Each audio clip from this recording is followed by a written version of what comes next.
जिस समय सारा संसार सोता है उस समय एक सन्यासी जागता है। आपने यह कहावत सुनी होगी, लेकिन क्या आप इसका सही अर्थ जानते हैं? किस समय की बात हो रही है इस कहावत में? इस कहावत में ब्रह्म मुहूर्त की बात हो रही है। ब्रह्म मुहूर्त का अर्थ है सुबह 3 बजे से 6 बजे के बीच का समय। समय थोड़ा बहुत ऊपर नीचे हो सकता है, लेकिन आता इसी के बीच में है। आपने अब तक ब्रह्म मुहूर्त में जागने के फायदे सुने होंगे। किसी गांव में एक जिज्ञासु व्यक्ति रहता था। उसके भीतर इतनी जिज्ञासा थी कि वह जिस भी चीज के बारे में सुनता था उसके बारे में गहराई से जानना चाहता था।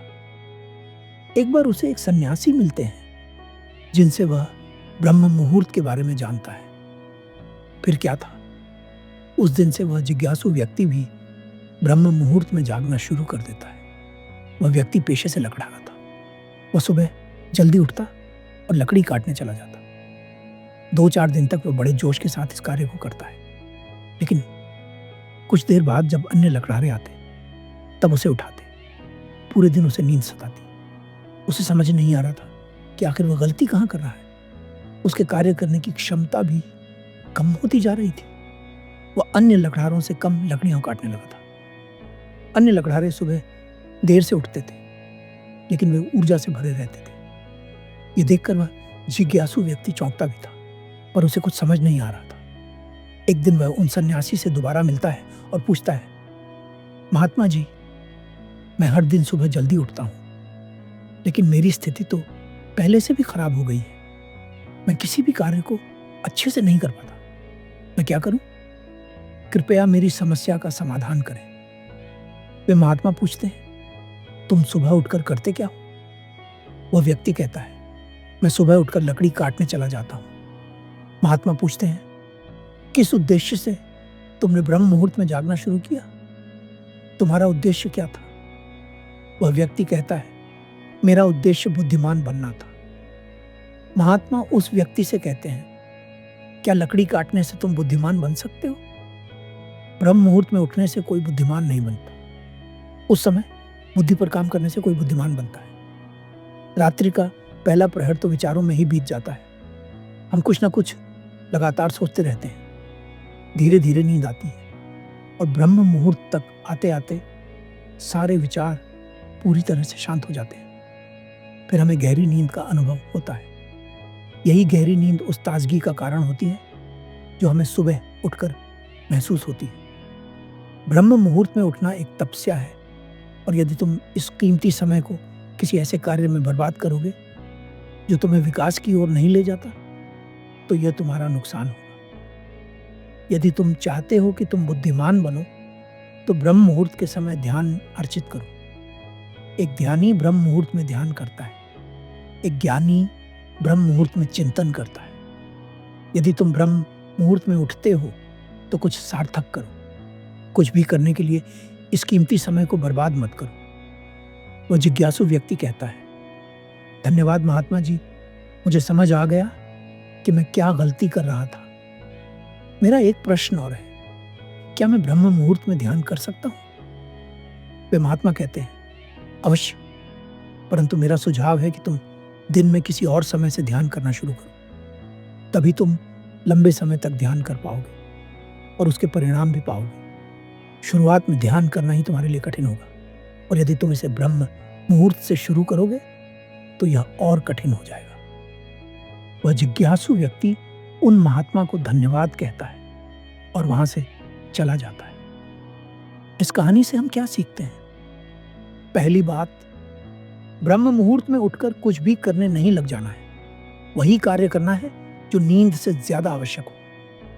दूसरी बात, यदि ध्यान नहीं कर सकते तो कम से कम उस समय का उपयोग सोने के लिए करो, क्योंकि उस समय नींद सबसे गहरी होती है और उस समय हमें सपने भी नहीं आते। तीसरी बात, यदि ध्यान करना चाहते हो तो शुरुआत ब्रह्म मुहूर्त से बिल्कुल मत करो। दिन में किसी ऐसे समय से शुरू करो जिससे कि तुम लगातार ध्यान कर सको और उसके परिणाम पा सको। तुम सुबह, शाम, रात किसी भी समय ध्यान कर सकते हो। ये 3 बातें हम इस कहानी से सीखते हैं। बुद्ध जब सिद्धार्थ थे जब उन्होंने परम सत्य को प्राप्त भी नहीं किया था, उस समय भी उनके भीतर दया और करुणा का भंडार था। तो फिर ऐसा कैसे हो सकता है कि बुद्ध होने के बाद उनके भीतर की दया और करुणा कम हो गई हो? गौतम बुद्ध न तो खुद मांसाहार करते थे और न ही वे चाहते थे कि उनका कोई भिक्षु मांसाहार करे। अब आपके मन में ये प्रश्न उठ सकता है कि फिर ऐसा क्यों था कि बुद्ध के बहुत सारे भिक्षु मांसाहार करते थे और आज भी खुद को बौद्ध भिक्षु बताने वाले बहुत सारे लोग मांसाहार करते हैं? इस प्रश्न का उत्तर एक छोटी सी कहानी से आपको समझाने का प्रयास करूंगा। गौतम बुद्ध ने अपने भिक्षुओं के लिए कुछ नियम बनाए हुए थे, जिसमें एक नियम यह भी था कि भिक्षु पसंद नापसंद से परे है। वह अपनी पसंद का भोजन मांग नहीं सकता। उसे अपने भिक्षा पात्र में जो भी मिलेगा उसे वह प्रेम के साथ ग्रहण करेगा। एक बार एक भिक्षु एक गांव में भिक्षा लेने के लिए जा रहा था। मार्ग में उस भिक्षु के साथ एक ऐसी घटना घटती है जो अब तक पहले कभी किसी भिक्षु के साथ नहीं घटी थी। एक चील अपने मुंह में मांस का टुकड़ा लेकर आकाश में उड़ रही थी। न जाने कैसे उस चील के मुंह से वह मांस का टुकड़ा छूट जाता है और संयोगवश उस भिक्षु के भिक्षा पात्र में गिर जाता है। उस मांस के टुकड़े को अपने भिक्षा पात्र में देखकर वह भिक्षु असमंजस में पड़ जाता है, क्योंकि बुद्ध ने यह भी कहा था कि मांसाहार नहीं करना है और यह भी कहा था कि भिक्षा पात्र में जो मिले उसे प्रेम के साथ ग्रहण करना है।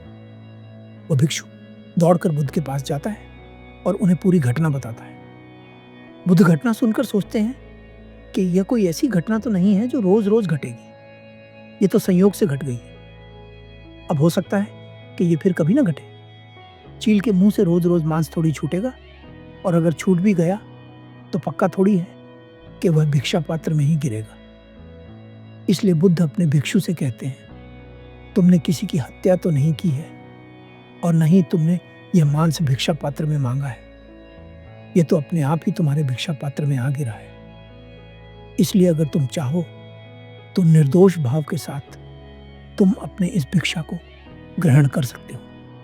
बुद्ध के द्वारा कही गई इस बात को अलग अलग लोगों ने अलग अलग तरह से समझा, जिसके कारण पहले और आज भी खुद को बौद्ध भिक्षु कहने वाले बहुत सारे लोग मांसाहार करते हैं। मैं आपसे बस एक प्रश्न पूछना चाहता हूँ, जो व्यक्ति खुद मांसाहार नहीं करता वह भला किसी दूसरे को मांसाहार की अनुमति कैसे दे सकता है?